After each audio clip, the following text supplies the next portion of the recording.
sports, movies, and more from the students at the Community College of Rhode Island. Watch now at CCRIChannel.org.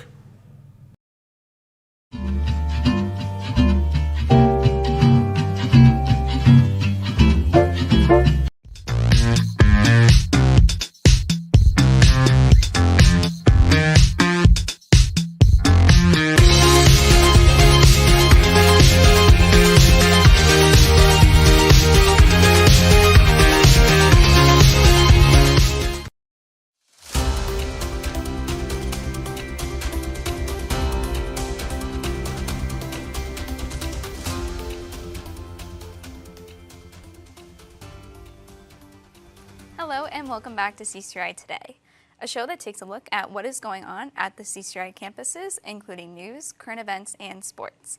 I'm Morgan Judd with the CCRI Channel. And I'm Peyton Lewis with our top story for today. This week, representatives from the New England Commission for Higher Education conducted their decennial evaluation of the CCRI campuses. During this evaluation, NECHI toured the CCRI campuses and met with administration. Following this week's visit, NECHI will release a report based on their findings. With these findings, NECHI's stated mission is to bring transparency and accountability to educational institutions. After the previous visit in 2014, CCRI underwent a self-study in 2019 to prepare for NECHI's visit this week. In the self-study from 2019, the report gave emphasis to CCRI's assessment of student learning outcomes, as well as monitoring the progress of ongoing institutional plans of CCRI. The report from NECHI has yet to be completed as of the time of this recording, although Dr. Lane Glenn, chair of the visiting team and president of Northern Essex Community College, concluded the visit with a brief summary during the team's exit presentation on Wednesday, March 6th. And in campus transportation news, the Rhode Island Public Transit Authority recently held hearings concerning bus routes. RIPTA is proposing changes to 33 regular bus routes, which is about half of all in the state. Bus routes 21 and 51, which go to CCRI, are expected to be changed, with increased trip frequency for number 51 and changed arrival times for number 21. RIPTA has not released the details of the changes as of March 5th. Riders will also notice repairs and renovations being done to the historic East Side Transit Tunnel in Providence starting at the end of March through mid-September. The routes affected will include 1, 32, 33, 34, and 40. More information about the RIPTA situation can be found at ripta.com/public hearings. In other news around campus, there will be no classes next week during spring recess, March 11th to the 17th. When we come back from break, there will be just 8 weeks, about 2 months left until the end of the semester. Are you interested in becoming a host for CCRI Today? Auditions to become a new host are right around the corner. Stay tuned for more updates about how you can become the next host of CCRI Today. The film submission deadline for the CCRI Student Film Festival is coming up soon. Get your entries in by March 22nd for a chance to screen it at the festival on May 10th and 11th. Enter your film for free by clicking the link at ccri.edu/filmfestival. That's great. I'm definitely going to submit my film. Need help taking your first steps toward graduation? GradFest on March 20th and 27th is a one-stop shop to get upcoming graduates to check off everything on their lists. GradFest will take place on Wednesday, March 20th on the Providence campus atrium from 2 to 6 p.m. and Wednesday, March 27th in the Warwick campus Great Hall at the same time. You can learn more on the CCR website under Commencement 2024. And now for the latest in sports. In men's basketball, the CCRI Knights had a busy week. On February 24th, they secured a victory against UConn Avery Point with a final score of 87-74. However, on February 28th, they faced a tough opponent on the road against Quinn Sigmund, resulting in a loss with a final score of 83-77. The women's basketball team lost to Sullivan County on February 24th with a final score of 58-43. Their last game of the season will be against Roxbury on Saturday, March 2nd at 11 a.m. The women's basketball team is entering the playoffs, taking on the 8th seed Prince George's on March 13th. Mark your calendars for the spring season's first baseball game, Monday, March 11th, when the CCRI Knights will be taking on Oakton at the Roos Mat, Florida event. The game is scheduled to start at 12:15 p.m. Following that up with our first two softball games will be Sunday, March 10th, first one at 11 a.m. against Mohawk Valley, and the other one at 1 p.m. against Prairie State. And now we will head over to our field reporters from the studio production class.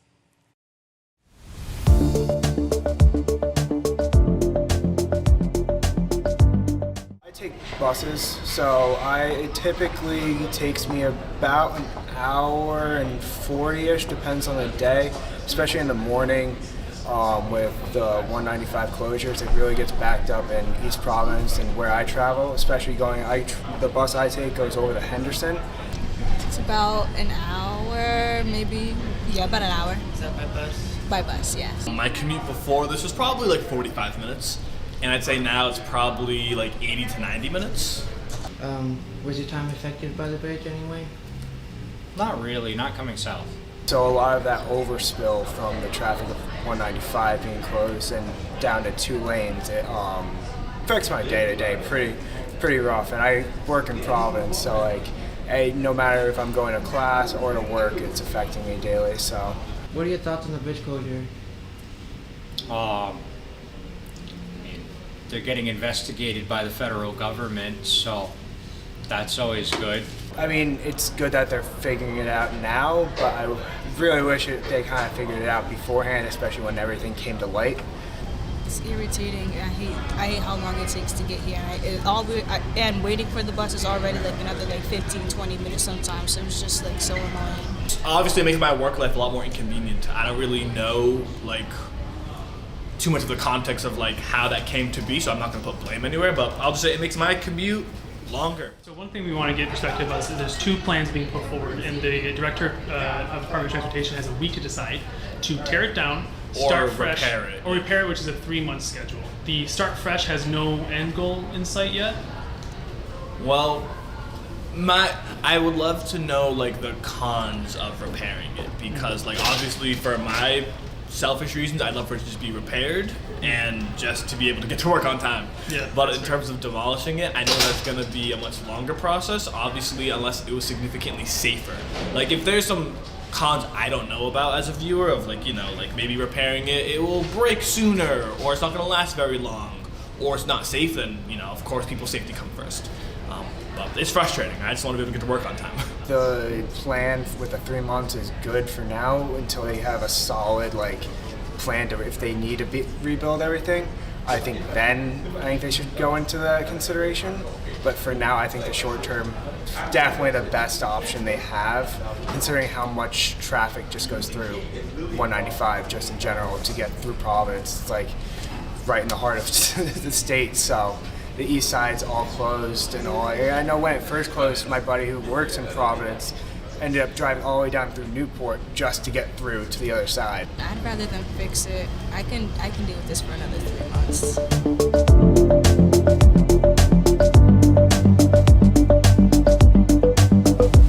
You are watching the CCRI Channel. News, sports, movies, and more from the students at the Community College of Rhode Island. Watch now at CCRIChannel.org. I was a quarterback at Hardaway High School. College first-round draft pick. During the football season, I would stop eating. But I didn't know I was depressed.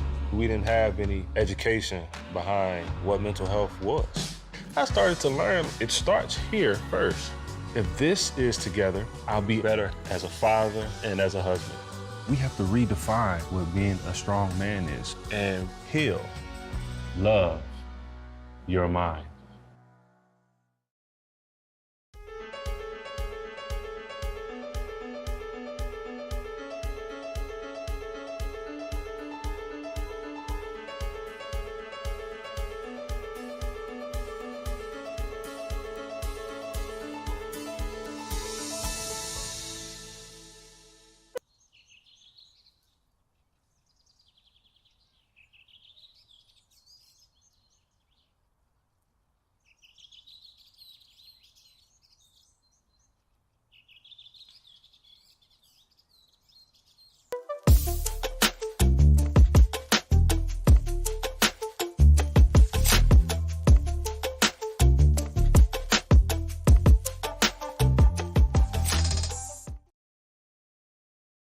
I'm Morgan Judd, and I'm here with Daniel Tovar Coordinator of Student Engagement. Hello. Hi. How are you doing today? Good, how are you? Good. All right, so what is your role as Coordinator of Student Engagement, and what are some of the things that you do?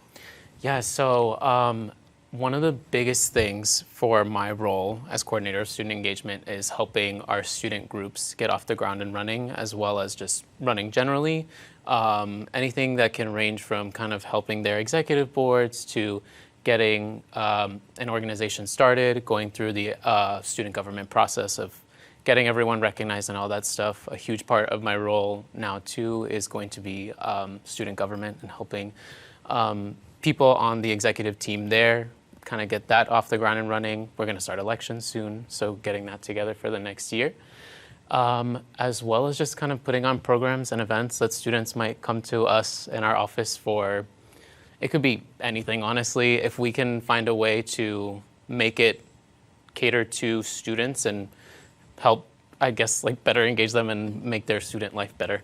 So just thinking about like finals coming up and thinking about, well, not coming up, but in the near future, thinking about how to like help students de-stress, how to think of studying techniques and stuff like that, and how do we take needs that have been identified by both students, faculty, and staff, well, all three, and figure out ways to like bring events, programs, resources to students, and kind of going about that. Yeah, so a lot of general ideas, and then it's right now there's a team of us four. So we have myself, Dean Jenkins or Christine Jenkins, here at Warwick. We have a coordinator down in Providence, who's Brenda is her name, and then we have a coordinator down or up, I guess, in Lincoln, and her name is Gloria. And so together we make up the team of Student Life right now, and so we're also trying to bring programs and events not only to the Warwick campus, but to all four campuses as we can, or all four of the main campuses, yeah. Nice. So you actually just started in this position. Yeah. When did you start, and how's it been so far? Yeah, so this is, I jokingly say like week, but it's actually like week 4, which is very funny to me. So it's been good. I'm just like readjusting to everything. I moved up here from Orlando, so it's been a shift in terms of everything. And so, yeah, also just like a shift going from my work used to be at universities and now thinking more toward the community college student and what that means, and how students such as yourself kind of see student life and how it's different from a university setting as well. So yeah, a lot of personal adjustments outside of here that then reflect in the job, and just hoping that I'm able to be a good resource for students here and taking all the resources that are here to make sure that I can disseminate those to students as well as I can. Nice, yeah. And as a coordinator, you had mentioned this, but how do you plan on creating events that will engage college students, especially students who are at a community college? Yeah. So I think first of all, it's just like, for me, having an open door policy at my office, kind of being someone who people see around and think like Daniel is someone who can tell you at least where to go, right? So like thinking on a personal level, for me, it's about being the best resource I can be for students. And when students are able to come, and when they feel they want to come to me, ask for support for their clubs and organizations, I'm able to provide that on a personal level. Working with student groups and their needs, I'm hoping that they also voice their needs to me about what they need, so I can go from there.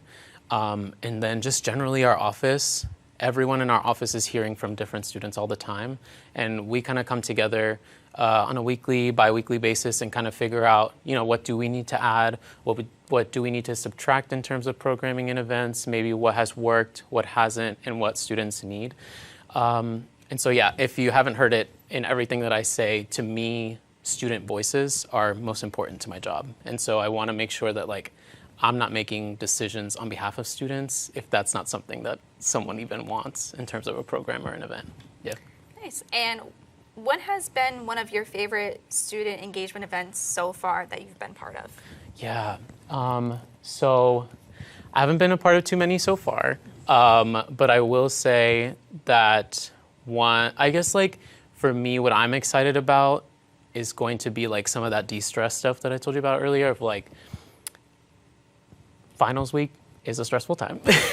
And it's like, I'm not trying to add stress to a student's life by being like, go to this extravagant program where it's like, do the scavenger hunt and here and go there and all that, where I just want students to feel comfortable in our spaces. And I think going back to one of the other questions about student engagement, we want students to be using the student life space more.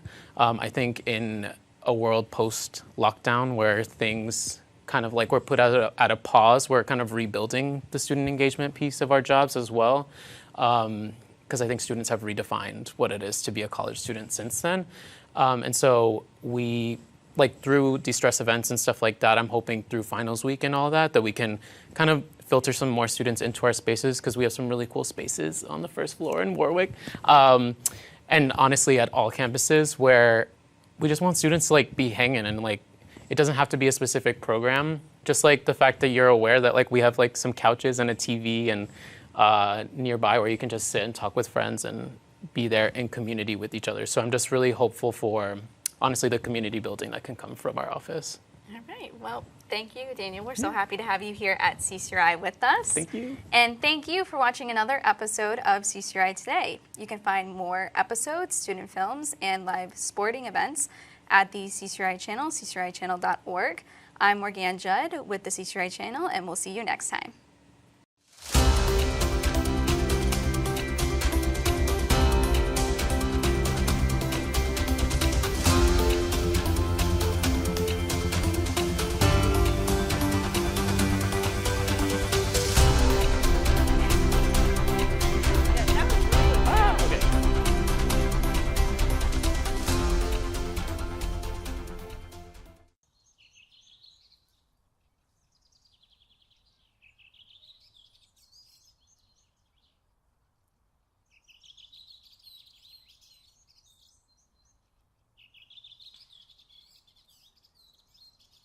You are watching the CCRI Channel.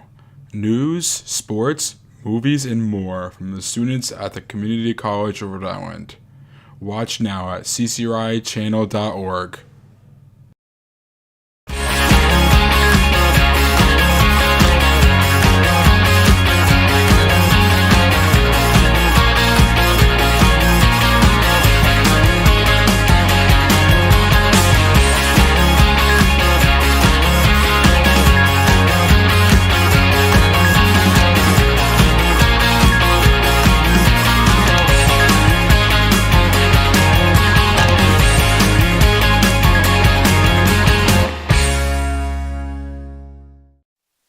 Ten, 9, 8, 7, 6, 5, 4, 3, 2. All right, this looks pretty good. Oh, hi there. My name's Andrew Hurst. I'm making a behind-the-scenes video on how we make an episode of CCRI Today. Would you like to see it? First, let's talk about our camera setup. This camera in particular doubles as both a teleprompter and a wide angle of our guests and anchors, whereas the other cameras focus on individual subjects. But of course, how are we going to do that if we don't have any good lighting? Now let's head over to the director's studio, where things such as our sound are recorded and constantly being adjusted during the live recording, the teleprompter, which is, very useful if you're an anchor, and where the main director is located, who communicates with the floor director. Their job is to take orders from the forward chain of command and to also control the floor where we are filming. Of course, before we can jump into any of this stuff, we have to practice many, many times. But it's not all just studio stuff.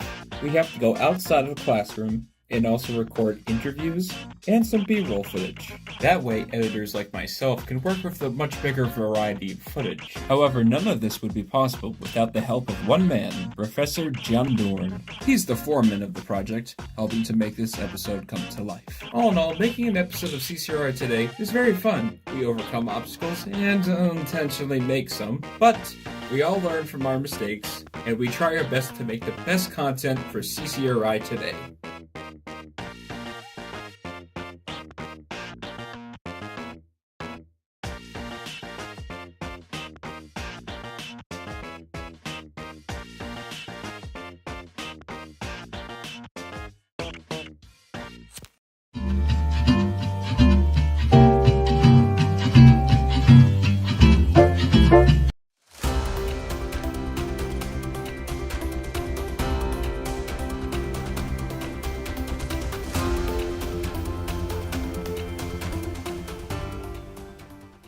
Hello and welcome back to CCRI Today, a show that takes a look at what's going on at the CCRI campuses, including news, current events, and sports. I'm Peyton Lewis, news reporter for CCRI.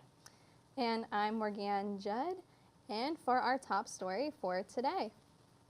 Welcome to our final episode of the fall semester and the last episode of 2023.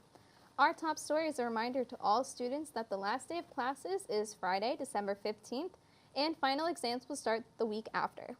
Be sure that all your assignments have been submitted. Also, winter classes will start Tuesday, December 26th. I know I'm taking a few winter classes. In campus news, CCRI has been designated as one of the 17 new industrial assessment centers by the Biden administration, boosting its efforts to support local businesses with energy savings. This designation will help CCRI conduct energy audits and expand clean energy workforce training options for in-demand, high-quality jobs and potentially result in significant federal funding. Interim President Rosemary D. Costigan said, CCRI is honored to be selected as an industrial assessment center. It reinforces our commitment to expand training opportunities, particularly in the clean energy sector. A few weeks ago, CCRI challenged students to find rubber ducks scattered across the campus for a prize. But one remains to be found, the infamous golden duck. What is this? Oh, this just in. The golden duck has been found. I repeat, the golden duck has been found. However, the identity behind who found the duck is still a mystery. If you are the one who found the golden duck, please report it to the JA office to claim your prize. That's Excellent crazy. work, right? Yeah, good work. Excellent work. That's awesome. Now look at upcoming events on campus. On Wednesday, December 13th from 11 a.m. to 1 p.m., the Alicia Project will be on the Liston campus. CCRI students can access fresh food and household items at no cost through the Alicia Project. Feel free to stop by and take what you need. On Thursday, December 14th from 3 p.m. to 6 p.m. at the Knight campus, the Office of Enrollment Services is hosting a Fresh Start enrollment event. Participate in this exclusive event tailored for adult learners seeking to return and complete their degree. At the Fresh Start enrollment event, you will be assisted in class registration, guided through the financial aid application process, provided information on additional funding options such as RI Reconnect for adult learners, discuss credit for prior learning, the Fresh Start scholarships, and much more. Now we will head over to our field reporters from the studio production class.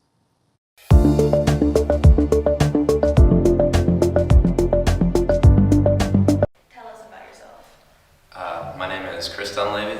I'm a theater student here at CCRI. It's about my second year here, I'd say. I am playing Jason in Hand to God, which you guys should all go see. What is the Hand to God play about? Hand to God is about a mother and son grieving the loss of their recently departed father. So they are really trying to overcome their own grief throughout the play, and you see them kind of both find different ways to express that grief. For Jason, he finds comfort in his sock puppet, which I'm not allowed to say any more than that. You guys will have to see the show to see how that looks. But and then, you know, for Marjorie, she finds comfort in her human relationships and intimacy with others throughout the show. And yeah, it's really just about those two trying to fill the hole that's left by the father. What do you think is the target audience for this specific play?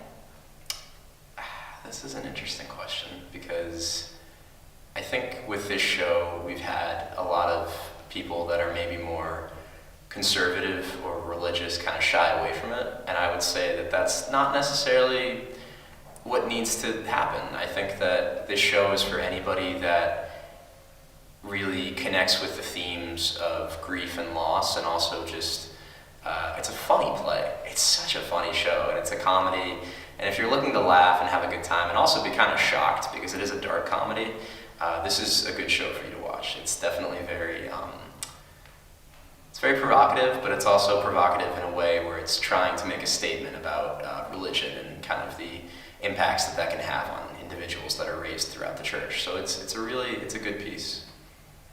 What can the audience take from this performance?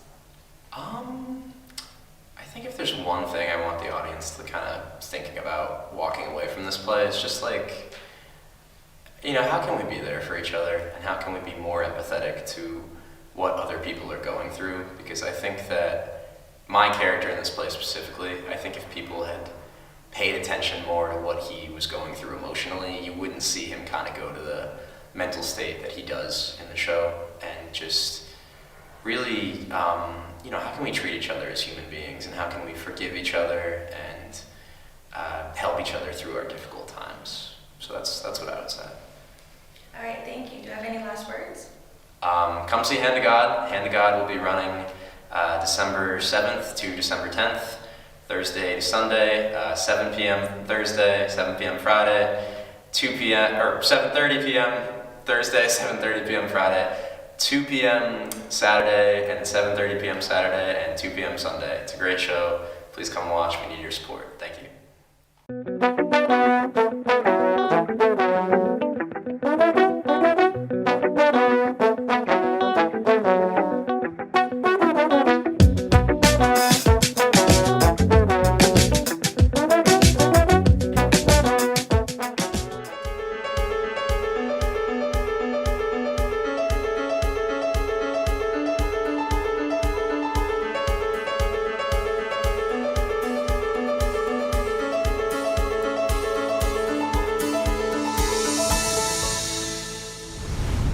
Hello and welcome back to CCRI Today. For our interview, Peyton and I are joined with a very special guest, Professor and Department Chair of the Communication, Film and Media Department, Sandra Sneesby. Hello. Hello. Thank you for so joining much. us. Yeah. Thank you so much for having me. It's a pleasure. All right, so what inspired you to become a filmmaker? Well, I think I would trace it back to when I was in elementary and middle school, when I would steal away down to the community theater in Centerdale, which is a part of North Providence, and pretty much watch movies all day. We would go down to the theater, and in those days it was the only place you could see a movie, and it was the movie or movies of the week. And I remember being there, and they had these beautiful burgundy curtains, and they would open to reveal the screen. And you were just engulfed in this darkness with just the image and the sound surrounding you. And I was just mesmerized. I couldn't wait every week to go back down and watch another film. And I just became immersed in film, and that was something that I couldn't stop watching. So I wanted to know all about it, learn about it, and figure out how to make them myself. And so you started the CCRI Film Festival, correct? Yes, I started that with a student who was here at the time back in 2014, Brenton Henderson. Brent was a star film student, and we worked together to sort of launch it. He organized it, he did a lot of the graphics, and really helped get it up and running that first year. And at the time, the film program was in its infancy, and it was a way to get awareness for the program and for the courses. So it was very exciting, but that was the kickoff year. That's awesome. Yeah. So what would you say the CCRI Student Film Festival does for our filmmakers at CCRI? Are there any benefits? What kind of does it do for them?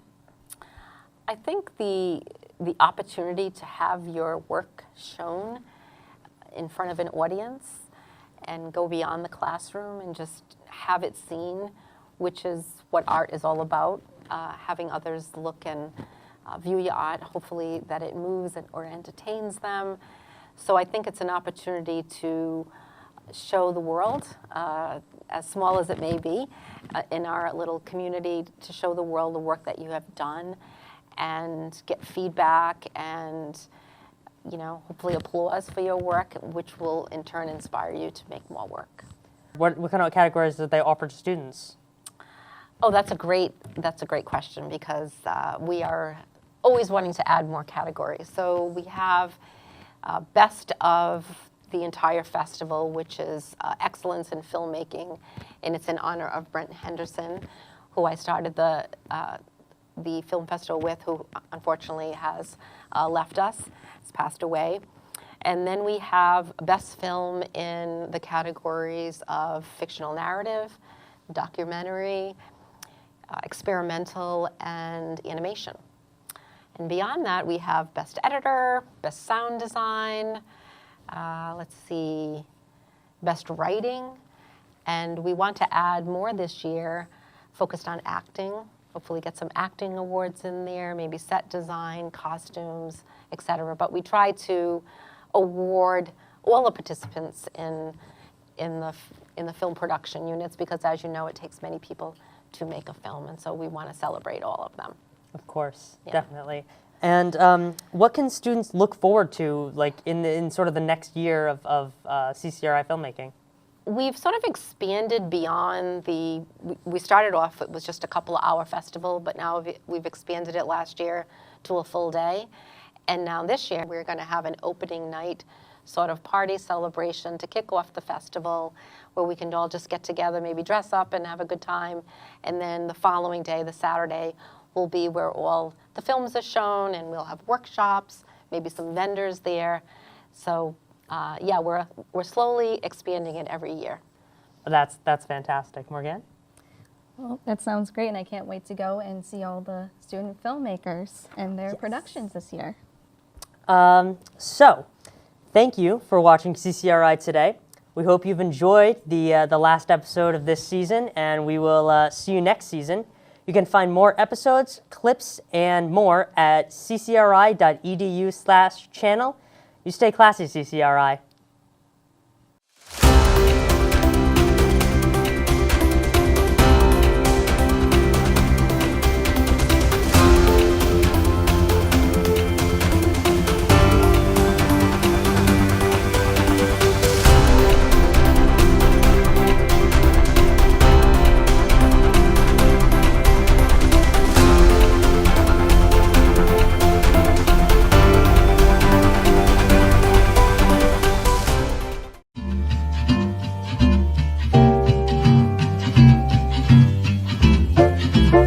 The banjo may be one of the oldest instruments still around today. Early gourd banjos can be found from as far back as ancient Mesopotamia.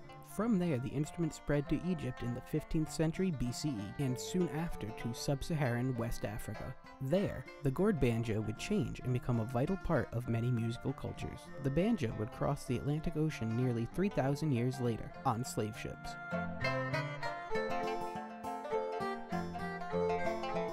In West Africa, the gourd banjo, or gourd lute, that traveled from Egypt would change into the akadanteng.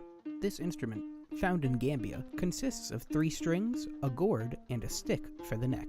Unlike modern banjos, it does not use tuning pegs. Instead, the strings have loops on the end that are tightened or loosened. The instrument has a similar look and playing style to today's banjos. Gambia.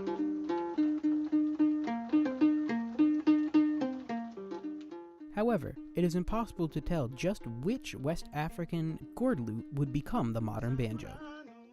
Forced from their homes, families, lives, and possessions, enslaved Africans were able to preserve some of their culture through music and instruments. Early Americanized versions of the gourd lute have been found in Haiti, dating back to the early 1600s. Similar instruments have been found in the American South. The instrument, associated with enslaved blacks, would soon gain a larger role in American culture through minstrel shows. Children living on plantations would be taught how to play the banjo by slaves. These children would then grow up and use the banjo to perpetuate stereotypes and propaganda about black Americans on stage. In the minstrel era, there were rarely any black performers of the banjo. Instead, white performers in blackface would do routines mocking black people. Due to the nationwide popularity of these shows, the banjo too grew in popularity. With the banjo becoming a mainstay in American culture in the 19th century, it became more widely available to purchase. Luthier Joel Sweeney and drum maker William Butcher are credited as the first wide makers of banjos. With ease of access to the banjo, the playing style soon moved further away from traditional African roots and towards the modern bluegrass sound. These picking styles were taught in manuals and magazines, such as The Complete Preceptor by Elias Howe and Buckley's Monthly Banjoist, published by J.K. Buckley. With the introduction of the Briggs method in the late 19th century, the banjo sound started to change. Moving away from the traditional frilling and bastardized minstrel styles, the stroke style gained prevalence. This style is similar to the modern Scruggs or bluegrass style of banjo playing. In these styles, banjoists would fingerpick individual notes on the banjo. Due to the change in playing style, more music styles were available to be played on the banjo. These include polka, waltz, and the new and exciting ragtime. As the new century came and went, Americans became tired of the rag and vaudeville sounds. It was time for jazz. And with jazz, a new banjo emerged. The tenor and plectrum banjos became widely used, fitting nicely into the sound of a brass orchestra, sounding out loud and bright with the resonator attached to the back of them. The jazz age came and it went, and the banjo found yet another new home with new music styles, new American folk and bluegrass. Artists like Earl Scruggs and Pete Seeger brought the banjo out of the orchestra and onto the radio waves. Seeger would revitalize and re-envision what folk was, and Scruggs would do the same, but for the banjo as a whole. Scruggs played, and he played fast. His style of playing the banjo, using 3 metal fingerpicks to pluck out individual strings and notes, drenched in fills and rolls, single-handedly redefined the sound of the banjo. When someone thinks of the banjo today, they instantaneously think of his song, Foggy Mountain Breakdown. While the banjo has largely fallen from its place in every American parlor, it still lives on in modern folk, bluegrass, and country music. Whether or not the banjo makes a wide return to pop culture, it will remain the oldest American instrument, one brought here in an all-too-American way.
Up above the alleyway, 10 feet suspended in space.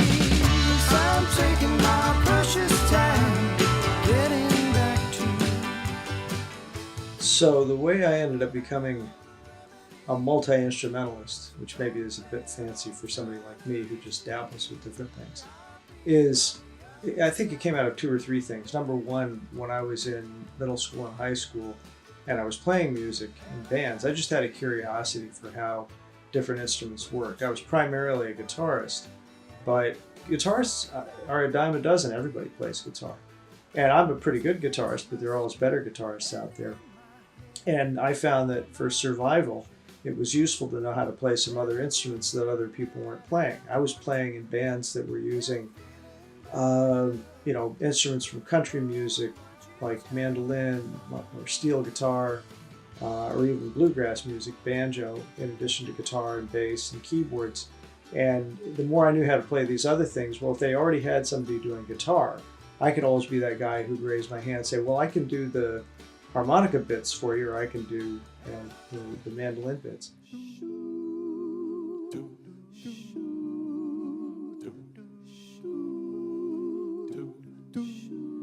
There's a kind of hush all over the world tonight, all over the world, when you can hear the sound of lovers in love. My mother would have said that it began when I was just a toddler. She told me one time that she remembered when I was still in a crib, I guess not even a toddler, I don't know, but maybe 2 years old, and she would sing to me, and she said I would sing back exactly what she just sung, the right notes, the right words, I mean, to the extent that I knew words. So apparently I had a good ear. She thought I had a pretty good ear from early on for music. And I'm not a professional musician, but I play with a lot of people. So, and sometimes I get paid. So I guess that is almost professional. I play with a lot of different bands. I've done a lot of recordings, songwriting, things like that. It's a passion and an avocation for me. Each time I walk into this place, I barely walk out in town. My heart in peace is so small, it's hopeless to put them back. She's always there with that wolf pack, all of those same guys, and I can't get it, not even edgewise. For one tail is sure to begin where another nose ends. Leaves me walking the dog down Puppy Love Avenue, where I can't slip my leash, can't stay within reach of you. Have to chase down the postman, teach him to shake hands and slip him a letter to you. But I'm just walking the dog down Puppy Love Avenue.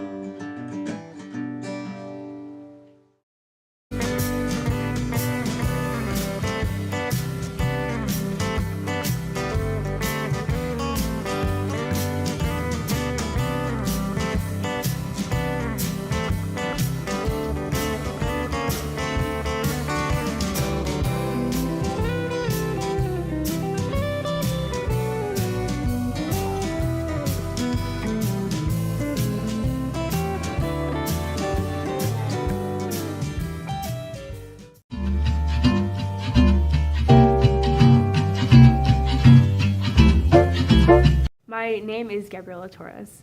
I switched to the film program mainly because, for the most part, I was doing general studies and I was kind of just like coasting by. But I did want to have like an actual major, and so I went to my counselor. I was like, these are the things I like. What major do you think would be best? And he recommended communications, and that's how I ended up joining the film program. I'd say the biggest inspiration for my film is just the humor that me and my friends have.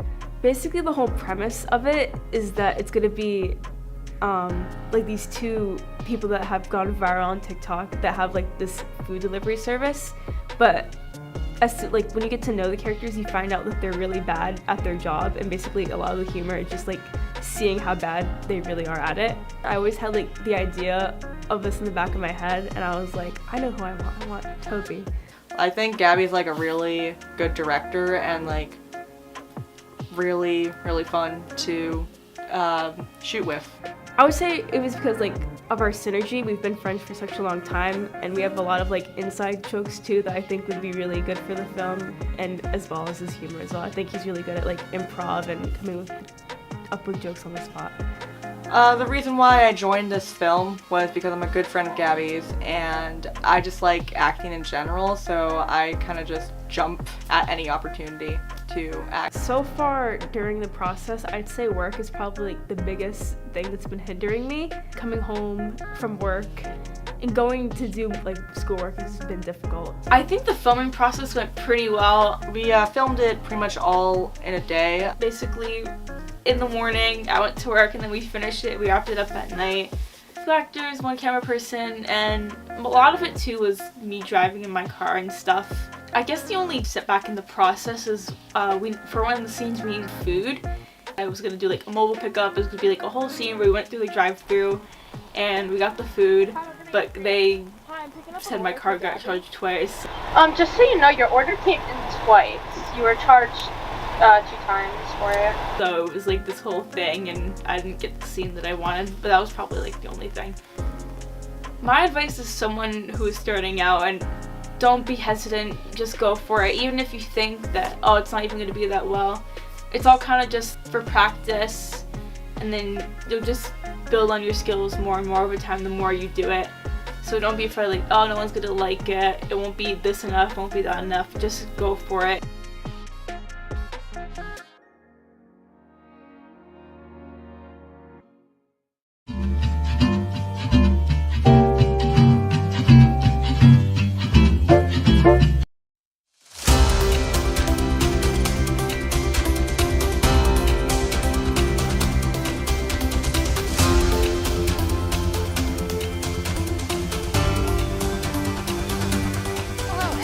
back to CCRI Today, a show that takes a look at what is going on at the CCRI campuses, including news, current events, and sports. I'm Morgan Judd with the CCRI Channel. And I'm Peyton Lewis with our top story for today.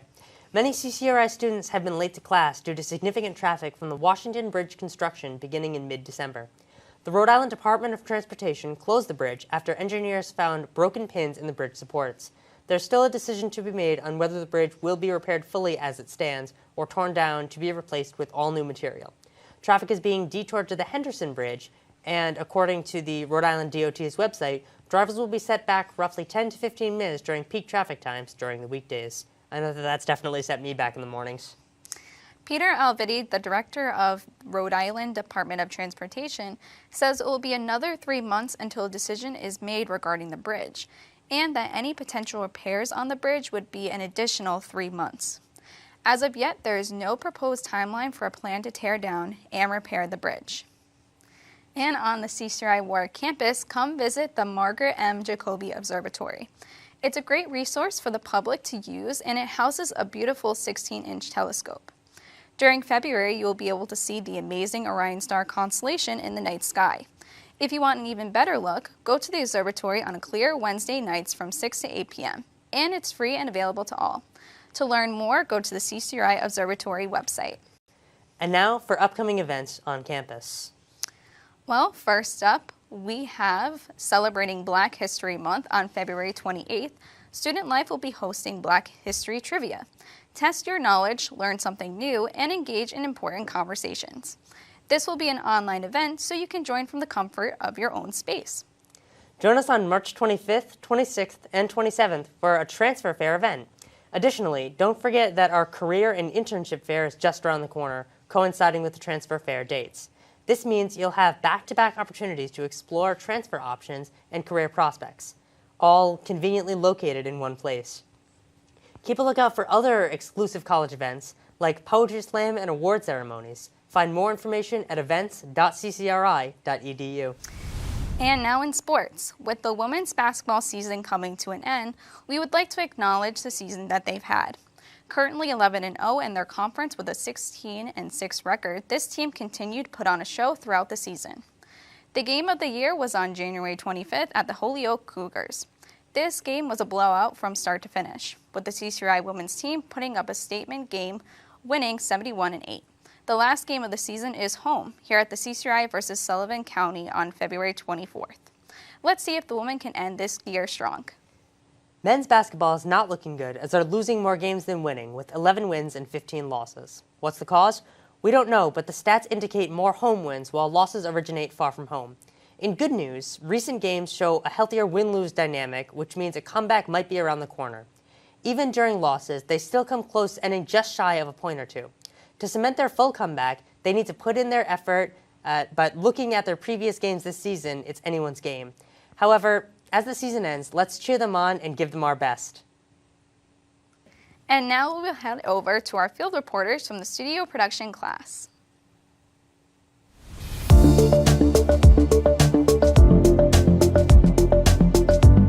I'm going to URI after this semester from the JAA and Rhode Island Promise Scholarship. Well, this is my first year back doing psychology, and I'm doing it through the JAA program.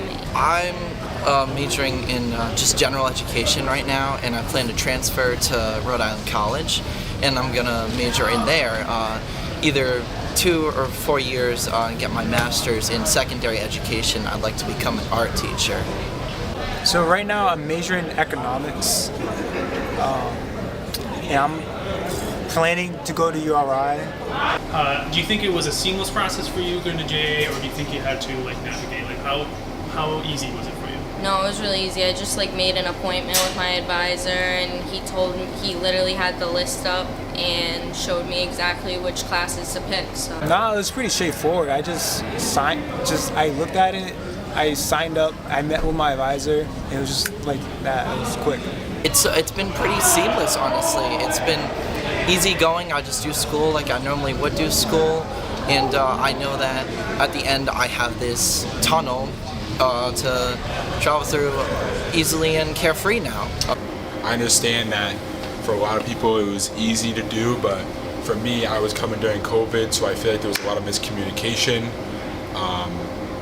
And I was more focused on trying to learn how to work with online schooling. And I obviously assume every other faculty was, so I feel like there might have been less attention on that. So, how did you first get to know about JA? Did you hear about it through orientation, or did an advisor relay that to you?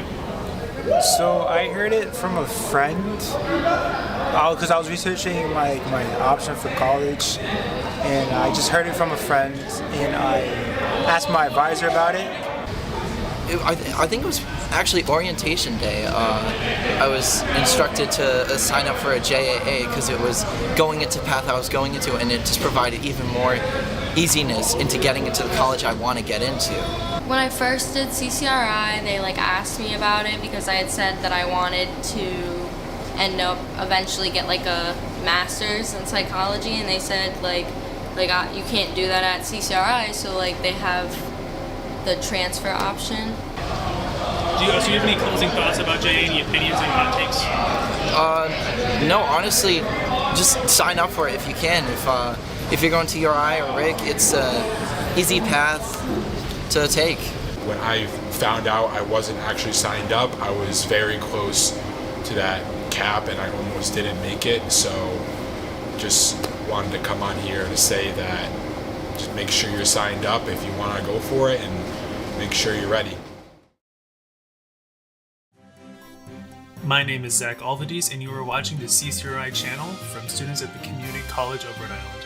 Watch now at CCRIChannel.org. When it comes to making plans, you are the best. The same way you plan each detail for those moments, start planning to protect you and your loved ones from a natural disaster. Protecting your family is the best plan you can make.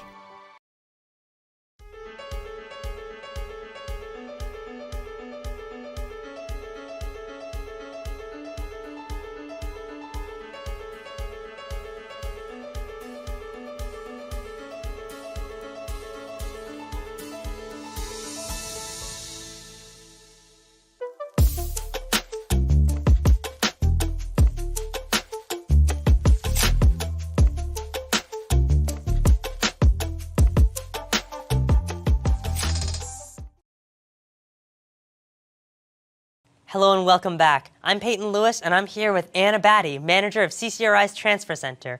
Anna, tell me, what is your role at CCRI? My role is to help students take their next step once they finish at CCRI. So once they graduate and they're ready to go on and get their bachelor's degrees, they come talk to me about what opportunities would be good for them, which schools would be good for them. RIC and URI are a huge push for a lot of our students. About 2/3 of our students choose to go to those schools, but they also choose to go to a lot of different schools around the country and around the world. So it's my job to help them understand what they need to do to get into those schools and how they make those big jumps. And so what is JAA? Yeah, JAA is the Joint Admissions Agreement. It's an agreement that CCRI has with RIC and URI, the classes that you take here transfer. So the goal is for a student to come here for 2 years, walk across our stage, and then seamlessly go right to a junior at RIC or URI. When they do that, they can get a tuition discount up to 30% based on their GPA. So if they have over a 3.0, you are entering discount land of at least 10%. 3.25 and higher is 20%, and 3.5 and higher is 30% off. So it's a really good opportunity for a student to come here for 2 years for free with Rhode Island Promise, and then move on and get a discount for their last 2 years. How many CCRI students are currently in the program? We've got about 3,500 CCRI students in the program, so there's a lot of you, but it's a great opportunity, and it's a reason why so many students take advantage of the program. My goal is to get about half of our students in that program at some point, but bear with me, I'm a one-man show. What are the requirements to enroll in JAA? Yep, so you have to have less than 30 college credits, which is 1 full academic year, and you have to not have credit from another institution. So you can't have gone to another school and then come in. We do have a lot of students who do that, but these classes are classes that anyone can take, so we line them up to be able to take them anyway. But to join JAA, those are the 2 requirements. And what should students do if they want to enroll but they don't meet the requirements? Yeah, of course. We have students follow the plans regardless of if they're in JAA or not. So we have the plans are lined up. We have about 96 different transfer majors that students can do.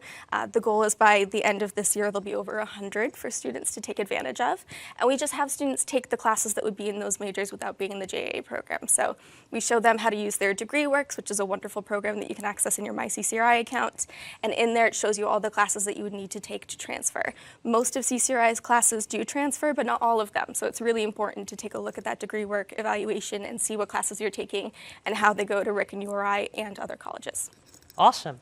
And what is the easiest way for students to get more information about the JAA program? Yeah, we have a website. It's just ccri.edu/JAA. You can bump into me. I'm on pretty much all the college campuses all of the time. We have a transfer center on the Warwick campus, which is right down in the field house. And pretty much any of your advisors know everything there is to know about JAA. So you've got lots of resources to learn more. And what are the benefits of joining the program? Yep, you get the tuition discount. When you walk across the stage at graduation here, you get special cords that show that you're in the JAA program.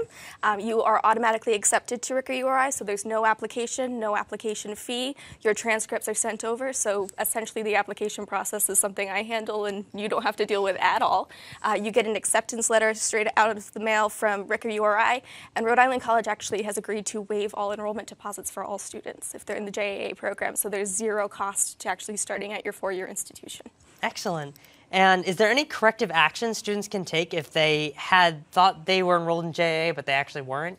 Yeah, that happens sometimes. So what we would normally do is have those students come meet with me. We figure out what classes they've taken already and fit a plan that looks good for them. One of the most important things that I tell students is what you get your bachelor's degree in does not have to be your whole life. So it doesn't have to be that daunting of a task to choose your bachelor's degree. For instance, mine's in chemistry. Look what I do for a living. Like, it doesn't necessarily have to line up. I can't think of a single person that I've worked with here who followed what they do as their bachelor's degree for their entire life. It's just a wonderful stepping stone and an opportunity to go on and do the things that you love. So we want to create an opportunity for students to get that bachelor's degree, so we're opening that door. If we have to play with it a little bit, if you don't do chemistry and you do biology instead, we can make it work. But we can figure out ways to make those classes that they've taken apply to their degree, so that way they can get to that bachelor's degree and that next step without taking classes that don't go anywhere. Lastly, do you have any advice for any students at CCRI? Yes, please come talk to me. I want to talk about transfer and get your opportunities for transfer lined up so you know what you're doing your freshman year. It can be really daunting. Your senior year, you're graduating, you've got all these things going on, and this transfer piece should have kind of been talked about already in your freshman year, but when you're getting to that transfer part, we want things to be easy and clean. So if it's something that you think you have to wait for, or you aren't graduating yet, so you don't need to talk about it, it's not the case. Come on down. We're happy to sit down and talk to you. All of your advisors, myself, everyone who works here wants you to succeed and be successful. So just come in and talk to us. We can come up with a really solid plan for you. Thank you so much. And thank you for watching another episode of CCRI Today. You can find more episodes, student films, and live sports at CCRIChannel.org. I'm Peyton Lewis with the CCRI Channel. See you next time.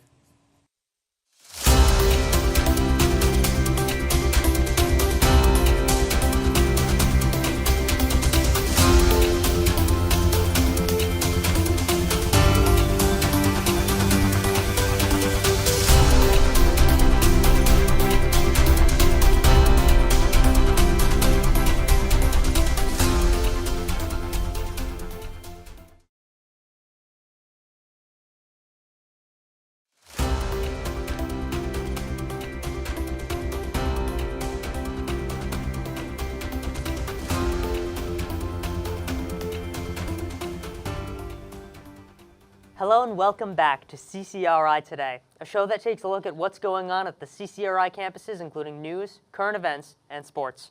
I'm Peyton Lewis, news reporter for CCRI.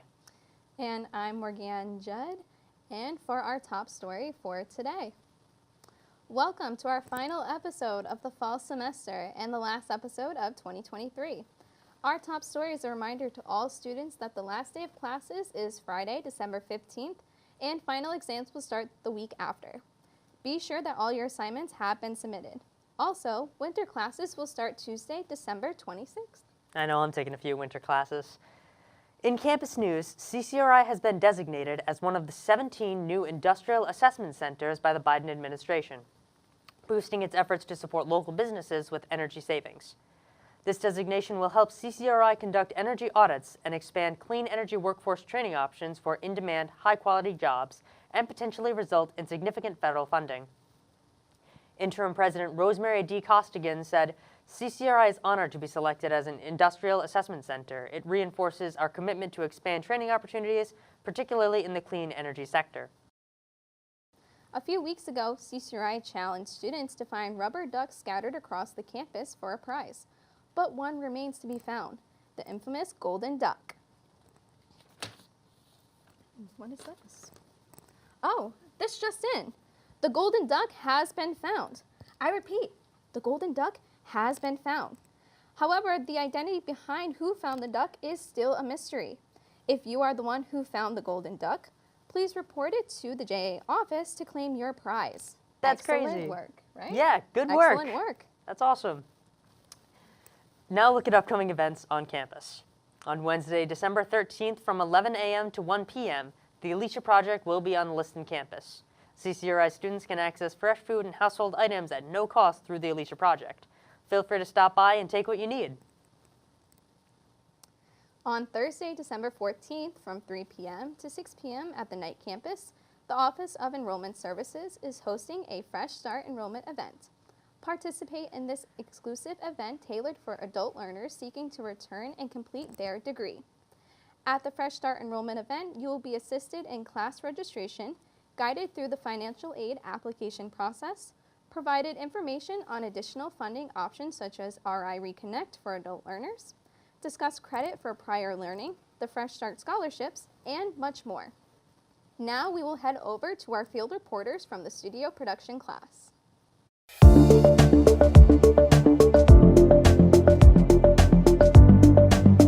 us about yourself. My name is Chris Dunleavy.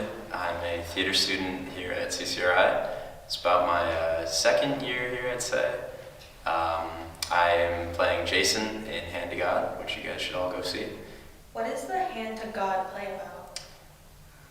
Hand to God is about a mother and son grieving the loss of their recently departed father. So they are really trying to overcome their own grief throughout the play, and you see them kind of both find different ways to express that grief. For Jason, he finds comfort in his sock puppet, which I'm not allowed to say any more than that. You guys will have to see the show to see how that looks. But and then, you know, for Marjorie, she finds comfort in her human relationships and intimacy with others throughout the show. And yeah, it's really just about those two trying to fill the hole that's left by the father. What do you think is the target audience for the specific play? This is an interesting question because I think with this show we've had a lot of people that are maybe more conservative or religious kind of shy away from it, and I would say that that's not necessarily what needs to happen. I think that this show is for anybody that really connects with the themes of grief and loss, and also just it's a funny play. It's such a funny show, and it's a comedy. And if you're looking to laugh and have a good time and also be kind of shocked because it is a dark comedy, this is a good show for you to watch. It's definitely very, it's very provocative, but it's also provocative in a way where it's trying to make a statement about religion and kind of the impacts that that can have on individuals that are raised throughout the church. So it's a good piece. What can the audience take from this performance? I think if there's one thing I want the audience to kind of thinking about walking away from this play, is just like, you know, how can we be there for each other, and how can we be more empathetic to what other people are going through? Because I think that my character in this play specifically, I think if people had paid attention more to what he was going through emotionally, you wouldn't see him kind of go to the mental state that he does in the show, and just really, you know, how can we treat each other as human beings, and how can we forgive each other and help each other through our difficult times? So that's what I would say. All right, thank you. Do you have any last words? Come see Hand to God. Hand to God will be running December 7th to December 10th. Thursday to Sunday, 7 p.m. Thursday, 7 p.m. Friday, 2 p.m. or 7:30 p.m. Thursday, 7:30 p.m. Friday, 2 p.m. Saturday, and 7:30 p.m. Saturday, and 2 p.m. Sunday. It's a great show. Please come watch. We need your support. Thank you.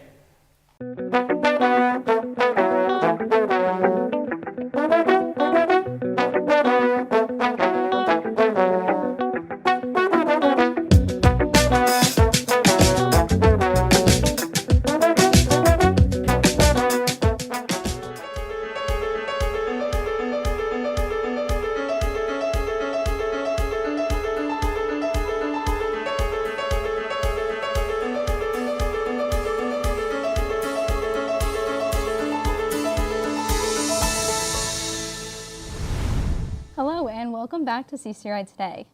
For our interview, Peyton and I are joined with a very special guest, Professor and Department Chair of the Communication, Film and Media Department, Sandra Sneesby.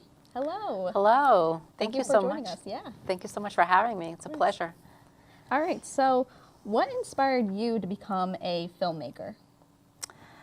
Well, I think I would trace it back to when I was in elementary and middle school, when I would steal away down to the community theater in Centerdale, which is a part of North Providence, and pretty much watch movies all day.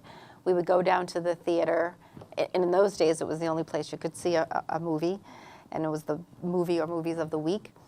And I remember being there, and they had these beautiful burgundy curtains, and they would open to reveal the screen, and you were just engulfed in this darkness with just the image and the sound surrounding you, and I was just mesmerized. I couldn't wait every week to go back down and watch another film, and I just became immersed in film, and that was something that I couldn't stop watching. So I wanted to know all about it, learn about it, and figure out how to make them myself. And so you started the CCRI Film Festival, correct? Yes, I started that with a student who was here at the time back in 2014, Brenton Henderson. Brent was a star film student, and we worked together to sort of launch it. He organized it, he did a lot of the graphics, and really helped get it up and running that first year. And at the time, the film program was in its infancy, and it was a way to get awareness for the program and for the courses. So it was very exciting, but that was the kickoff year. That's awesome. Yeah. So what would you say the CCRI Student Film Festival does for our filmmakers at CCRI? Are there any benefits? What kind of does it do for them?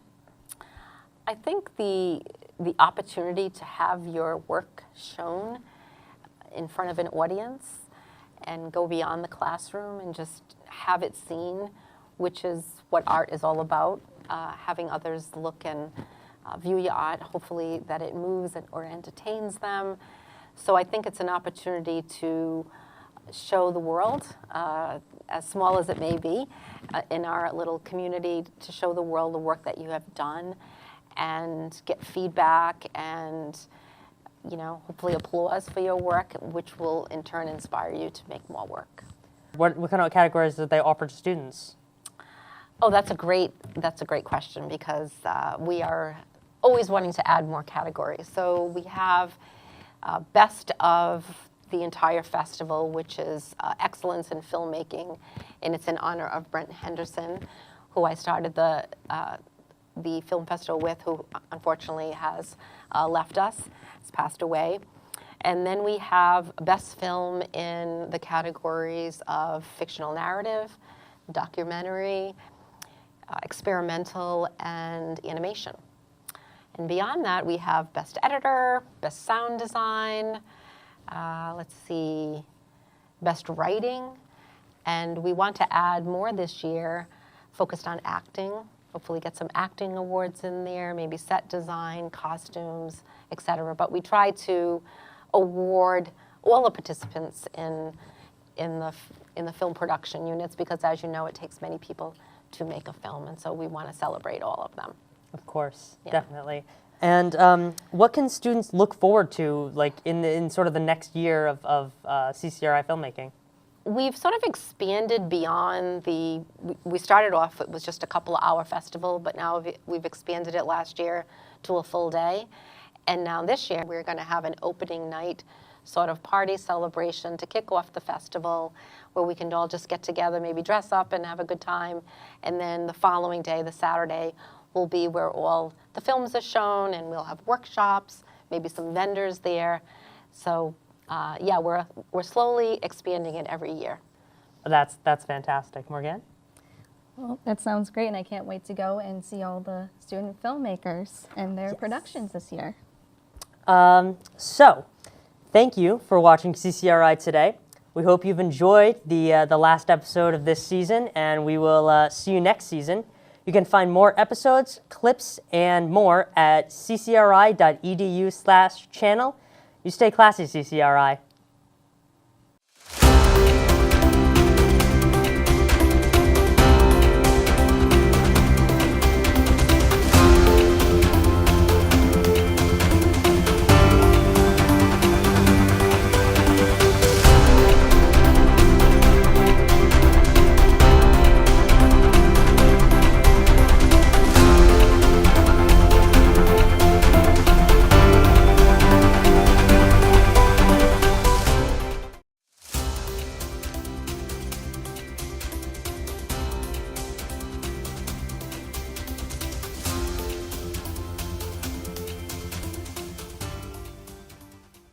Hello, and welcome back to CCRI Today, a show that takes a look at what's going on at the CCRI campuses, including news, current events, and sports. I'm Peyton Lewis, news reporter for CCRI.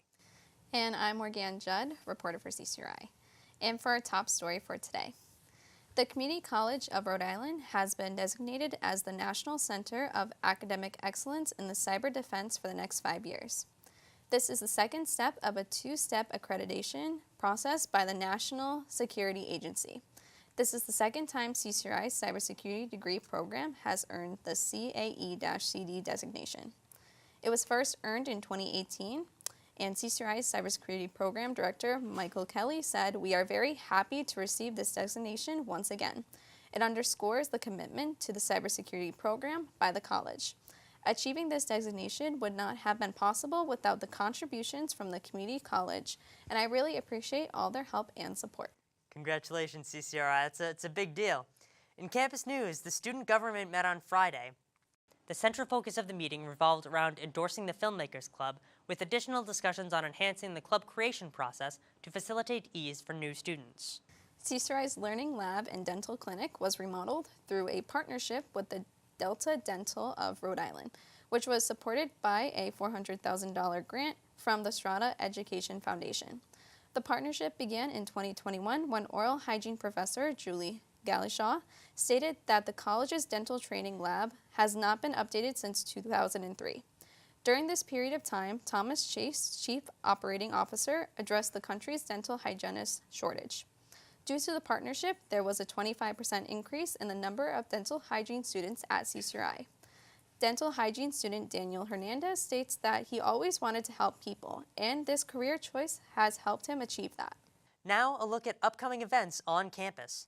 Starting on November 23rd through the 26th, students do not have school due to Thanksgiving recess. Happy Thanksgiving and enjoy your break. Note that Tuesday, November 28th is the last day to withdraw from a class and receive the grade W. And it's the season to give. Join us all campuses at the CCRI Blood Drive on Tuesday, November 28th to donate blood and save lives. The drive will be in the Knight campus and Flanagan campus Lower Commons, and the Bloodmobile in the Liston campus. All presenting donors will be automatically entered to win a pair of Patriot tickets for their December 18th game against Kansas City at the Gillette Stadium in Foxborough, Massachusetts. If you would like to reserve an appointment time, go to www.donate.ribc.org/donor/schedules. Walk-ins are welcomed. Also a reminder to eat, hydrate, and bring your ID. I'm definitely going to be at the Lincoln campus to help out with the blood drive, you know? Finally, in sports. On Tuesday, November 14th at 8 p.m., the CCRI men's basketball team took on the Springfield Tech Rams at home and won with a final score of 120-58. Tonight, our team is on the road again to play the CCBC Catonsville Cardinals at 7 p.m. Earlier that evening at 6, the CCRI women's basketball team competed against the women's Springfield Tech Rams and were victorious with a final score of 90-11. The top players during the match were Alicia O'Hagan and Nicia Ortiz. Next week, on the 21st, the team will continue their winning streak when they play against the Quinsigamond Wyverns. You are watching the CCRI Channel from the Community College of Rhode Island, online at ccri.edu/channel.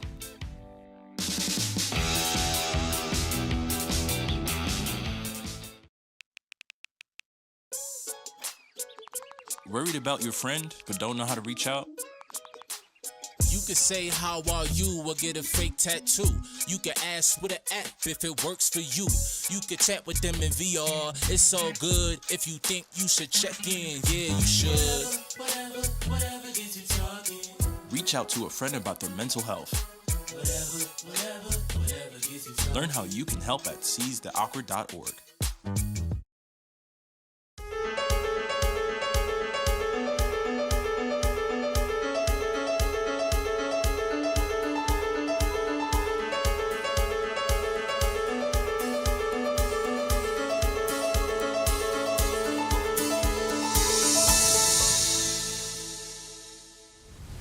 Hello and welcome back to CCRI Today. I'm Peyton Lewis and I'm here with Tom Galeano, the editor-in-chief of The Unfiltered Lens. Tom, would you like to tell us a little bit about yourself?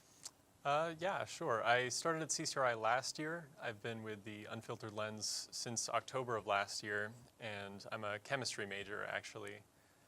I'm sure you remember I was the managing editor last year, because you were a part of the newspaper too, right? Yes, I was. And you know, I've been really trying to make a push to make it a more journalism-oriented paper. I'm pretty excited about what we're doing this year. That's awesome.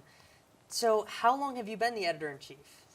I've been the editor-in-chief since the beginning of this academic year. I was selected out of everybody. We had an interview process. Who selected you? I was selected by the previous editor-in-chief, Nina Fossey, and our advisor at the time, Jessica Arujo.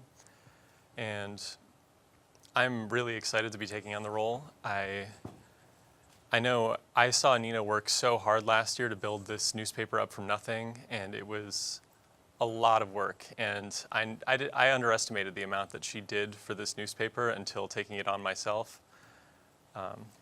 So, do you want to follow a career in journalism? I actually don't. I'm a chemistry major, like I said. I work in a lab right now, and I want to go into a STEM field, but I think that student journalism and student press is really, really important, and I'm passionate about it. And I think that communication in any field is important, and people undervalue it. I mean, in chemistry alone, like science advocacy and people getting their ideas out there in any field. So how do you hope to apply what you've learned so far as editor-in-chief to your career? Well, I think that, like I said, science advocacy is so important, and that so many scientists out there are bad at communicating their ideas, and they don't ever focus on the importance of publicity, and then we end up with a lot of misinformation and people not trusting accurate facts. Yeah, definitely. Have you encountered any obstacles in your tenure as editor-in-chief so far? Yes, and we've had a few minor hiccups between difficulties between staff members or issues trying to figure out our printing process or budgeting, but the main issue that has really faced us this semester is a lack of membership. And a lot of people, I think, assume that it's too much work to join the newspaper and that they have to commit a lot of time. And with rent rising for people and a lot of students working full-time or part of the Promise program, you've got to go to school full-time, they just think they don't have time to join a student newspaper and work on writing articles every month. I think people need to understand a little more the importance of what we're doing and how it can benefit students. Definitely. And how do you think that writing for the newspaper could benefit students? Well, especially if you're a communications major or you want to go into journalism in the future, it's a huge resume boost, just being able to say that you've already had experience working with real newspaper software and newspaper like you've got the workflow down, you're used to doing investigative journalism and having your work put out to a group of people. That's worth way more than just saying you took an English class. So what kind of things do you do with the Unfiltered Lens? Well, like with the group? We put out a print issue every month. I'm sure you've seen around on campus. We distribute to all 5 campuses. We've got those big racks that say the Unfiltered Lens on them. And we go around and we interview people and write articles and take photos and then organize it all into that. But we're actually soon hoping to push more for an online presence. That way we can all kind of collaborate and be working continuously on publishing. So do you know when the next issue of the Lens is going to be out? The next issue is actually going to be in print on Friday next week, so look out for that. Like I said, we have a lack of membership lately. It was supposed to be published in this first week, but we need to work on getting our content up and make sure that it's a high quality product that we're producing. So how can students interact with the paper even if they don't write with it? Well, students actually don't need to be writers or journalists at all to submit content. You can help us with graphic design. You could submit a letter to the editor telling us your opinion on the newspaper or on happenings at CCRI or even local politics. If you have any opinions or work that you've completed and you want it out there to the world, I would recommend submit it to the Unfiltered Lens. Do you have anything else you'd like to say to our audience? I think especially going into this spring semester with the communications and film department becoming its own department, we've got a lot of big things coming up, and that this spring with the introduction of newspaper production class and with the return of, well, you've got film club coming up now, and we should be seeing the film festival happening again. So I think that this is a huge time, and that spring semester is going to be a huge gain for CCRI and the Unfiltered Lens in the communications realm. Thank you very much, Tom. Thank you for watching another episode of CCRI Today. You can find more episodes, student films, and live sports at ccri.edu/channel. I'm Peyton Lewis with the CCRI Channel. See you next time.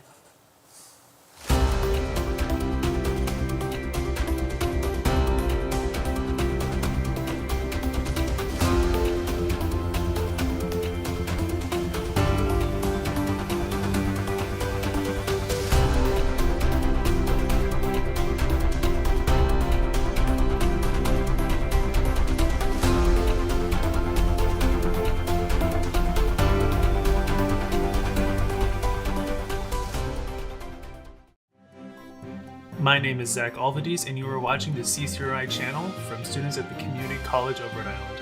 Watch now at CCRIChannel.org.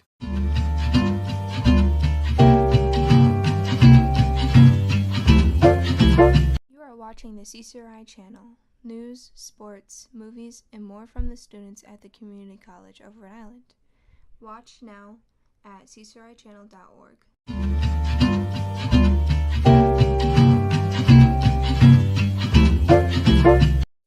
This is how to borrow equipment and edit your projects in the Communication and Media Department at CCRI. When taking a production course in the CCRI Communication and Media Department, you'll need to borrow equipment and edit media for your projects. Here's how it works. First thing to do is follow your instructor's link to the Equipment Center website. That's right here. That is ccri.edu/cmmd/equipment. And before you do anything, like reserving equipment, you'll need to sign the semester agreement for using equipment and facilities. So to do that, click this button, read through the policies. Couple key items are that we do not check out recording media or memory cards. You have to provide your own memory cards. Your instructor will authorize you to check out certain pieces of equipment as you learn them. And you need to make sure you bring equipment back on time, or there may be some borrowing penalties on your account. So you read through that, click the agreement form, fill it out, and sign that you have reviewed it. Click submit, and you're all set. Once we have that on file, will add a rental membership to your account in our equipment lending system. Remember, you can only borrow equipment if you're currently enrolled in a comm or film course, and you're only able to borrow the specific pieces of equipment covered in your course. You'll be approved by your instructor as you learn new gear. We have a few different spots on campus to help you with what you need. If you need to borrow equipment like a camera, tripod, or audio recorder, you go to the Equipment Center in room 6561. So here's our main page. If you click on this, this will bring you down to our locations. 6561 Equipment Center. Open Monday to Friday, 10 to 2. And if you need help finding it, here's a map. If you get out of the elevator in the round building on the 6th floor, just take a left and we're right there. There's a sign posted outside the door. And once you go in, a staff member will help you out.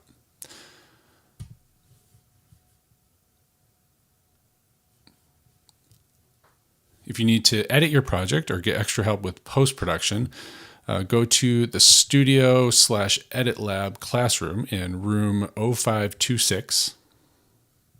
So that one is down here. The Studio and Edit Lab, that's on the ground floor of the round building. And right next to it are our media production suites, where you can have a private room to edit or record audio. And these are open most of the day, Monday through Friday. You can view that on the map. It's right next to 0526. Lastly, if you need to edit during off hours when neither of these places are open, you can use the regular academic computer lab in room 2110, and that's open every day with extended hours and has Adobe Creative Cloud software on the Macs in the room. To submit an equipment reservation request, go ahead and click on this Reserve Equipment Here button. This will take you to a form. Fill out your requested equipment and allow 24 hours for our staff to process it. So I'll enter some information. Make sure you enter your CCRI email and the date you would like to reserve your equipment for. This must be 24 hours in advance. So if it is 9 o'clock on February 5th, I can only make a reservation request for anything after tomorrow, Tuesday the 6th at 9 o'clock. But I want to reserve something for Friday. And so I put in the date. I choose my options. You can choose between these 3 different DSLR models. These are the cameras that you're able to check out and bring home overnight. Or you can let us choose the best one that's available for you, depending on who's got things checked out. If you're in one of the upper level classes, 2000 level class, click on Other and enter the camera you'd like to borrow, such as the Canon EOS C70 for our documentary, cinematography, and studio production courses. Audio options. You have these various options that you'll learn about in class. You can choose a camera mounted mic. I'm going to choose no lighting options for my reservation. And then yes, I do want a tripod. If you have any notes, feel free to add them there and then click yes that you agree to follow the terms and then click submit. So you'll receive a reservation confirmation email within 24 hours. And just note that this is not an automatic email. We have staff members going through each of these requests and then creating reservations. And so you'll get that once your reservation is created. It'll be from film equipment at ccri.edu, and it'll include a loan number and then all the details of your loan. And if you want, you can log in to our system and check the status of your reservation by clicking the Lend Engine link and logging in. On February 9th, I'll go in, pick it up at the Equipment Center, and it'll be due back on Monday by the end of the open hours. So when it's time to pick up your reservation or editing suite time slot, go to the location. A staff member will complete the checkout with you. You can take a look at your equipment, make sure you have everything, ask questions, and take the equipment home with you, or use the edit suite for the time slot you've reserved. So that's just about it. Please feel free to reach out to us if you have any questions. Our email is filmequipment@ccri.edu, and be sure to check the website and Instagram for updates.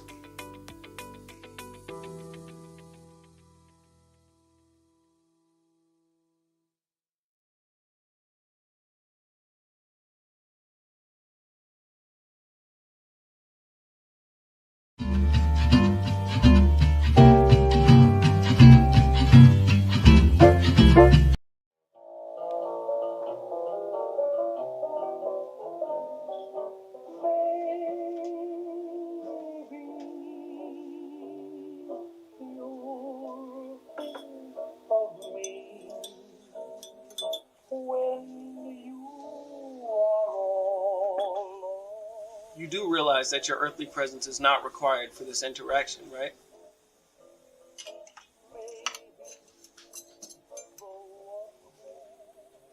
Why show up here if you're not going to talk? You've evaded death for the last time, Jeremiah.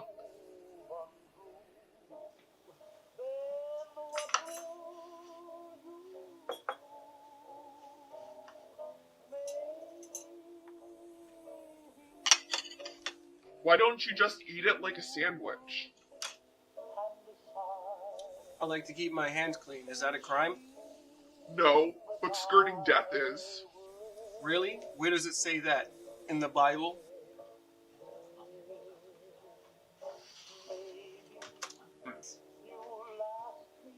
So why actually show up this time? I've already evaded death so many times. More times than I can count. Say that this fry is you. Ordinarily, I would slowly erode you over the course of your life, sort of like biting into a fry until you finished it. Neat magic trick. But every time you start to break down, you seem to pick yourself right back up, like nothing even happened. That makes sense, but why stop now? I'm done eating the fry. All I'm hearing is that you can't kill me. You're correct. I can't. Congratulations. You've won. No. You can't give up. This is my purpose. The fact that I'm immortal is why this is fun. I need to prove to myself, to prove to the world, that I can be dead. Well, you've proven it. Would you like your reward? I get a reward for outsmarting you? Yes. You get to be the new me. Is that still an option? Death is now your only option. Good luck. Wait, what?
That's me.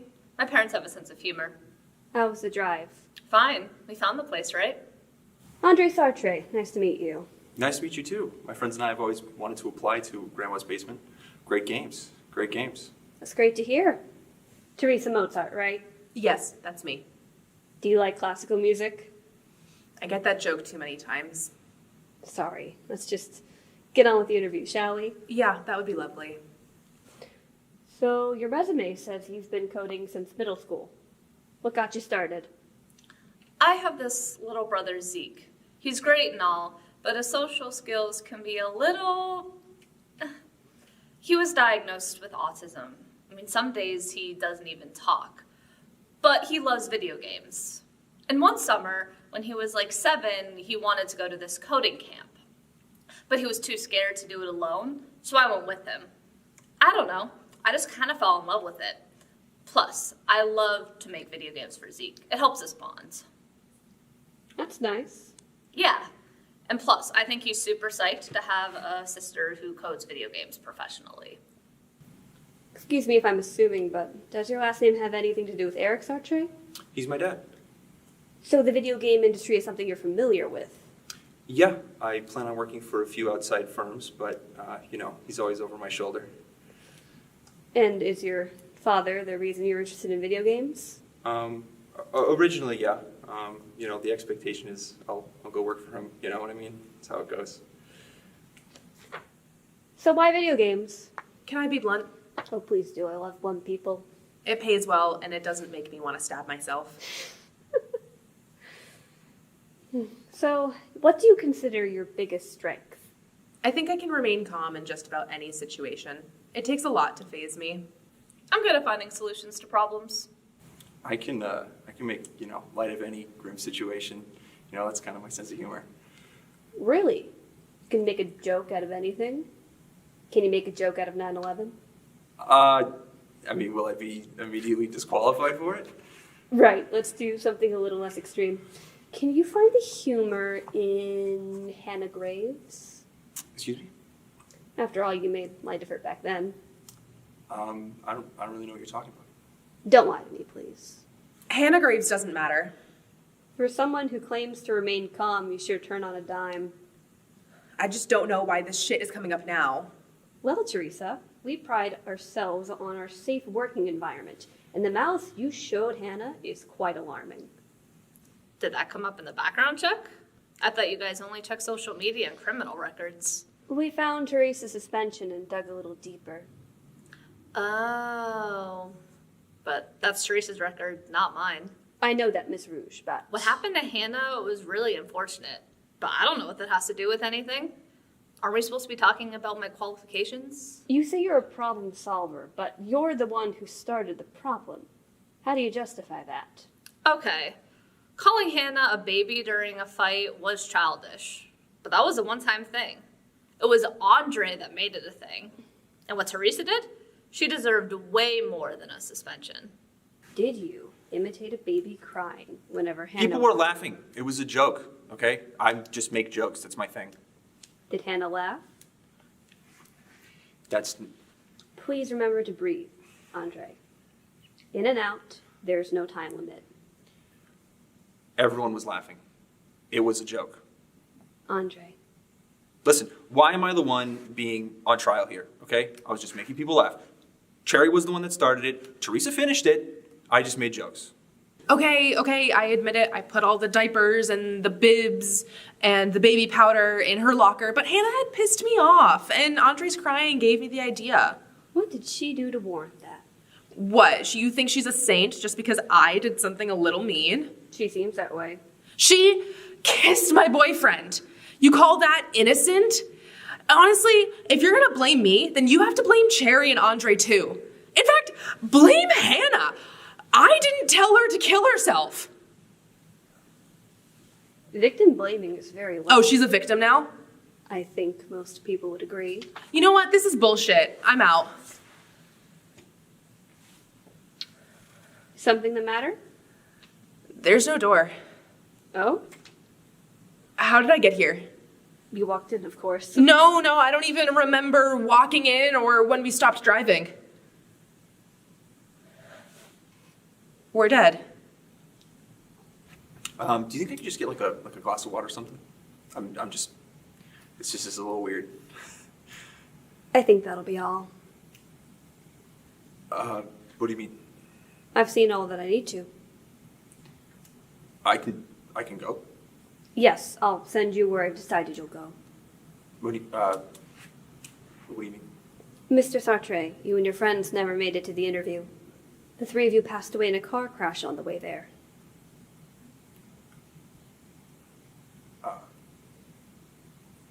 That's not possible. It very much is. What are you, some kind of judge? If you believe that's an accurate word. My responsibility is to deal with special cases. You and your friends died quite young, hardly enough time to judge your souls. Usually that's enough to keep someone from damnation. But Hannah happened. Yes. We felt it'd be the most fair to give all three of you a chance to explain yourselves. I'm terribly sorry for the deception. You're very calm for someone who knows they're dead. There's usually a lot more crying involved. Well, I wouldn't be given this interview if there wasn't a chance I'd pass it, right? That's the whole point. Yes. So I'm not worried. Like I said, I'm not the one who made this a big deal. Is Hannah killing herself sad? Sure. But I can't think it's all my fault. Because of the guilt? Because it's the truth. I see. Well, are you ready to go?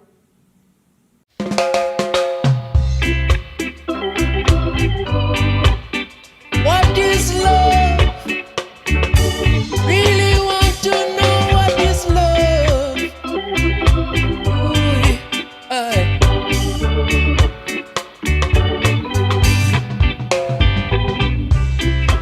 Girl, it really looks like things gonna change now.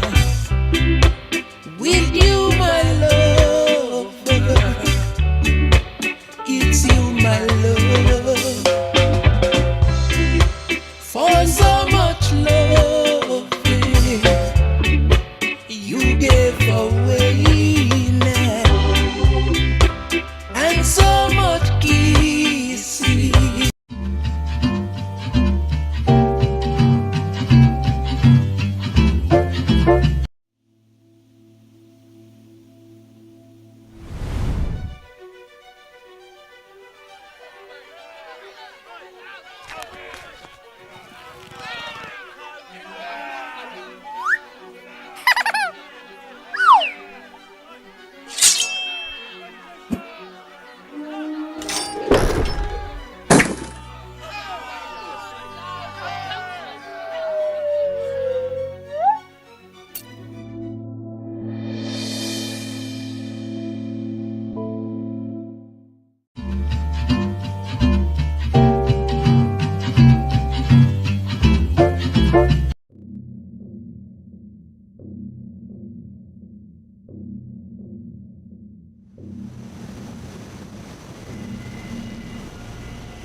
Greetings, companions. This is Tristan Milwaukee, and you are listening to No Thought Radio.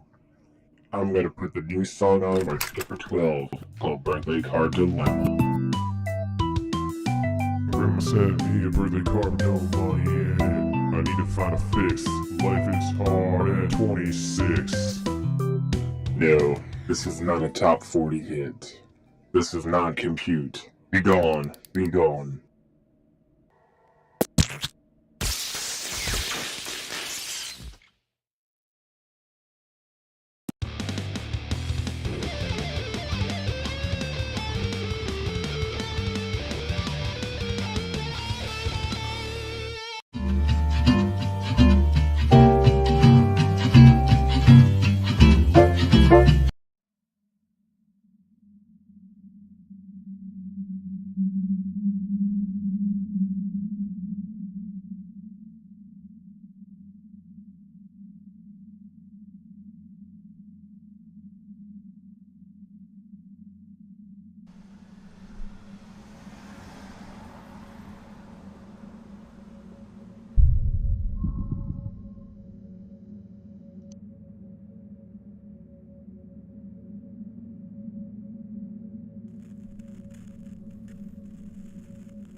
She's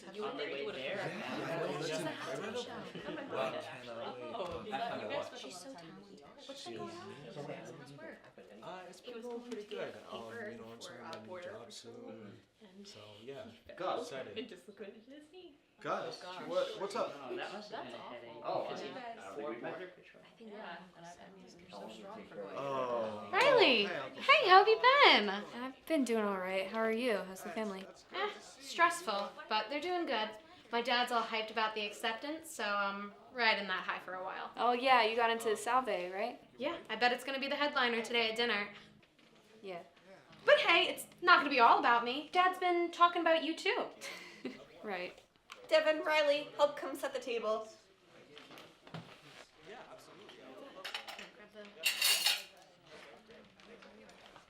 Since when is dear Uncle Adam babbling compliments about me? Since last week, at least. He heard about your essay. Oh yes, what a proud educational achievement. A single A- on a half-assed essay. Hey, at least it's something nice. Dinner's almost ready.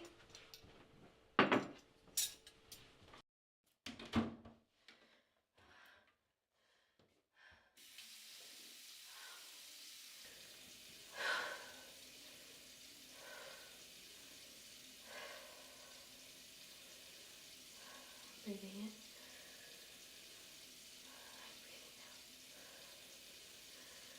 Breathing in. Breathing out.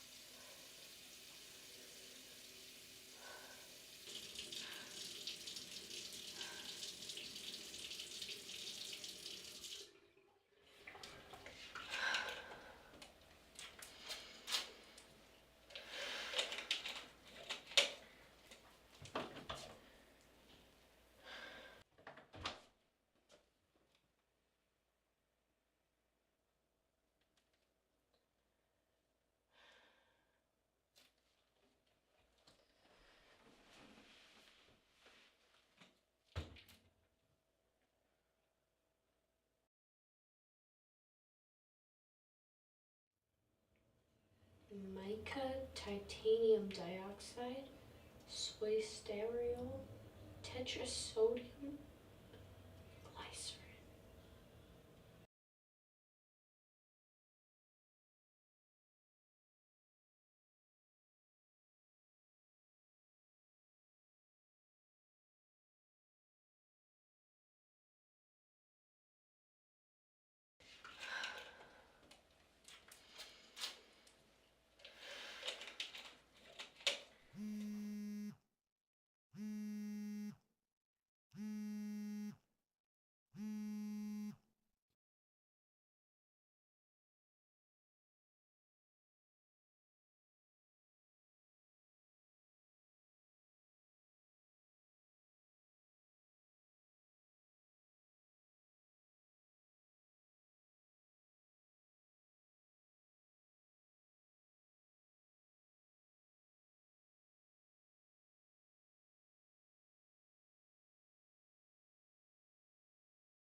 Why are you eating all of that?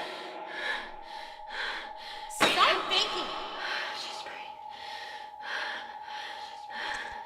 Just breathe. Just breathe in. Just breathe out. Breathe out. You should be grateful. Just breathe in.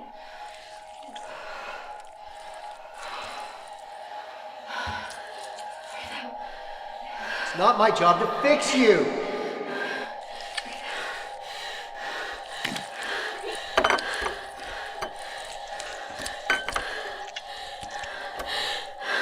You need some meat on your bones!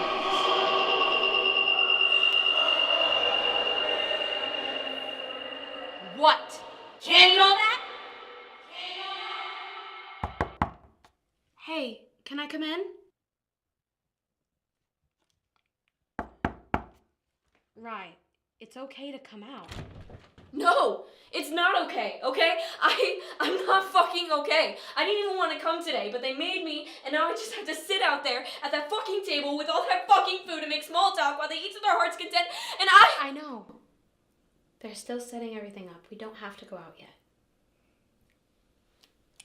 We'll start off slow, okay? I'll eat with you.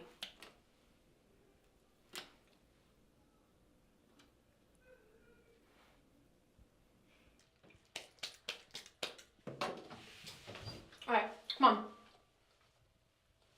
Do you really want to miss out on them bragging about your essay? Alright. I'm glad you did.